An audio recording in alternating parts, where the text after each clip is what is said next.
जय हिंद दोस्तों। डिस्क्लेमर पढ़ लीजिएगा, मैं सेबी पंजीकृत सलाहकार नहीं हूं। दोस्तों बात करेंगे रिलायंस पावर के बारे में 1.5% की गिरावट है और रिलायंस इंफ्रा के बारे में 3% की गिरावट है। अब इसमें खबरें निकल के सामने आ रही हैं गूगल पे कई सारी, ठीक है ना।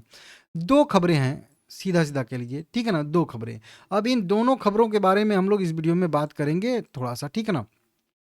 एक तो आ रहा है कि कुछ साल पहले एसबीआई और आईडीबीआई बैंक और यूनियन बैंक ऑफ इंडिया ने रिलायंस इंफ्रास्ट्रक्चर के खाते को धोखाधड़ी में वर्गीकृत करने के लिए एक जो है याचिका दायर की थी और वर्गीकृत किया था कह लीजिए इसमें, ठीक है ना। लेकिन उस समय जो है कोर्ट का फैसला आया और उसको जो है यहाँ पे कहा गया कि प्रॉपर जो है किसी भी कर्ज को धोखाधड़ी घोषित करने के लिए प्रॉपर कारण नहीं है, प्रॉपर जो है वो प्रोसेस फॉलो नहीं किया गया है इन बैंकों के द्वारा। तो उस समय जो है इसके जो भी डेट कंपनी ने लिया था उसको धोखाधड़ी में वर्गीकृत करने के लिए रोक लगा दी गई थी कोर्ट के द्वारा। अब उस मतलब कह लीजिए कि रोक को हटा दी गई है। तो अब फिर से जो है वही जो सारे के सारे बैंक हैं वो अब फिर से जो भी बैंक का कर्ज ली थी उसको धोखाधड़ी में वर्गीकृत करने के लिए आगे का प्रोसेस कर सकते हैं और फिर आगे आने वाले समय में जो टैग कर देंगे फ्रॉड के तौर पे, तो फिर कुछ कंपनी के जो है कह लीजिए कि संपत्तियां हैं उनको भी जब्त करने के लिए यहाँ पे छूट मिल जाएगी, अधिकार मिल जाएगा, ठीक है ना। तो ये एक जो है यहाँ पे न्यूज निकल के सामने आ रही है, समझ सकते हो आप लोग, बहुत पहले वाली, ठीक है ना। इस तरीके से इसी के साथ जुड़ी जुड़ी एक और भी खबर निकल के सामने आ रही है, वो SECI के तरफ से निकल के सामने आ रही है ये वाला। अब ये मैटर कहाँ से है आप लोगों को मैं थोड़ा सा याद दिला दूं, अगर मेरा चैनल आप लोग देखते हो तो समझ में आ गया होगा। एक कंपनी है NUBES, रिलायंस की सब्सिडी कंपनी है, रिलायंस NUBESS करके। इसने एक बार जो है ना 1000 मेगावाट के लिए कुछ जो है यहाँ पे SECI की तरफ से टेंडर जारी हुआ था और इस कंपनी ने टेंडर लगाया भी था लगभग कह लीजिए वहीं 1000 मेगावाट के बैटरी स्टोरेज सिस्टम के लिए।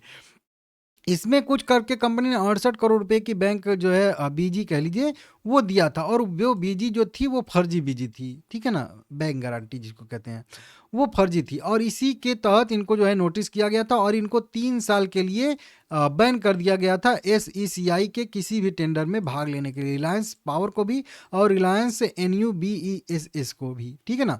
फिर उसके बाद रिलायंस पावर और रिलायंस NU ने जो है कोर्ट का दरवाजा खटखटाया और उस समय इनको जो है मिल गया था स्टे टाइप का कि नहीं ऐसा नहीं हो सकता, अभी प्रॉपर कारण नहीं है, पता नहीं चला है कि नहीं किसने वो जो है धोखाधड़ी की है।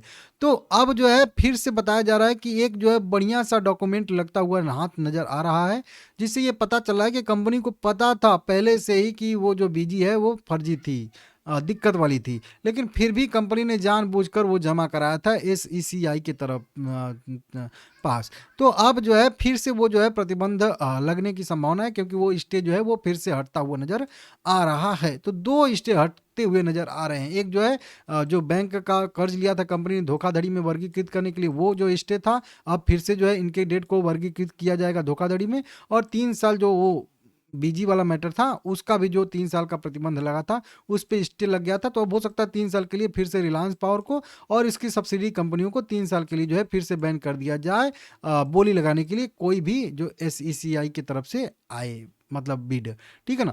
तो ये जो है थोड़ा सा दिक्कत वाला दोनों न्यूज है और इसी वजह से शेयर जो है आप लोगों को यहाँ पे दबाव में देखने के लिए मिल रहे हैं और लगातार दबाव में देखने के लिए मिल रहे हैं। और अभी ईडी उडी वाला वो वाला मैटर तो अभी है ही। 26 तारीख को अभी इनको बुलाया भी गया है फिर से, ठीक है ना। 26 तारीख को फिर से जाना है अनिल अंबानी को। बाकी टीना अंबानी को अभी नया जो है कुछ भी जारी नहीं किया गया है समन, लेकिन अनिल अंबानी को 26 तारीख को फिर से पेश होना है कोर्ट के सामने, ईडी के सामने कह लीजिए। तो ये सारी की सारी खबरें हैं। देखिए अनिल अंबानी को 26 फरवरी को फिर से पेश होना है, समन नया जारी हुआ है, वो बताया था आप लोगों को। तो ये था सारी की सारी कह लीजिए दिक्कतें हैं। बिल्कुल सपोर्ट पे रिलायंस इंफ्रा भी है और बिल्कुल सपोर्ट पे रिलायंस पावर भी है। अब ये सपोर्ट अगर नीचे ब्रेक होता है तो और ज़्यादा गिरावट की संभावनाएं बनेंगी, देख लीजिएगा आप लोग, ठीक है ना।